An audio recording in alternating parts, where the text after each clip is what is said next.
زمانے میں ایک انجینئر کی بڑی شہرت تھی۔ بادشاہ نے اسے بلایا، اپنا نقشہ اس کو دکھایا اور مسجد کی تعمیر پر لگا دیا۔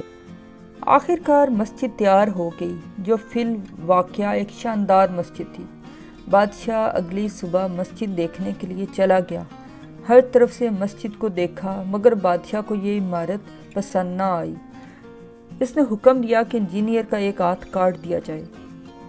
حکم کی دیر تھی، جلاد نے حکم پایا تو ایک ہاتھ کاٹ دیا۔ انجینئر کو یہ سزا بلا وجہ ملی تھی۔ وہ سیدھا قاضی کی عدالت میں جا پہنچا اور دعویٰ دائر کر دیا۔ قاضی نے بادشاہ کو حاضر ہونے کا حکم دیا۔ بادشاہ حاضر ہوا تو انجینئر کو کھڑے پایا۔ اس کے ایک ہاتھ سے خون کے سرخ قطرے گر رہے تھے۔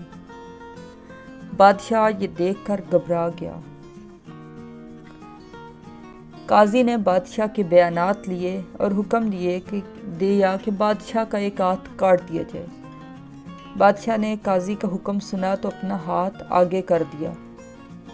یکدم انجینئر بولا، میں نے اپنا انصاف پا لیا، میں بادشاہ کو بغیر کسی دباؤ کے بخشتا ہوں۔ یہ سن کر بادشاہ کی جان میں جان آئی اور اس نے انجینئر کو بہت سا مال و زر دے کر رخصت کیا۔ یہ تھا اسلام میں انصاف کا معیار، جس کے لیے عظیم الشان عمارتیں ضروری نہیں، ایک شہر کے لیے بس ایک قاضی کافی تھا۔ نہ کسی وکیل کی ضرورت تھی اور نہ ہی یہ دیکھا جاتا تھا کہ مجرم کون ہے، بادشاہ ہو یا فقیر، سب کو ایک ہی کٹہرے میں کھڑا کیا جاتا تھا، انصاف بھی فوری ملتا تھا۔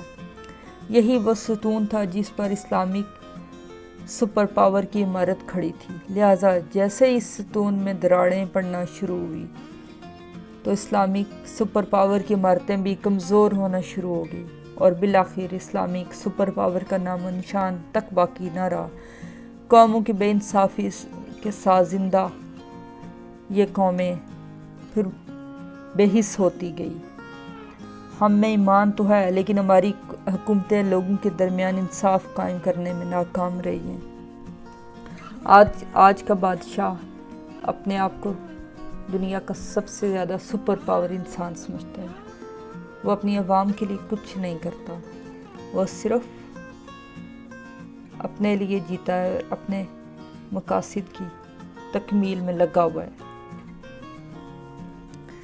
Thank you.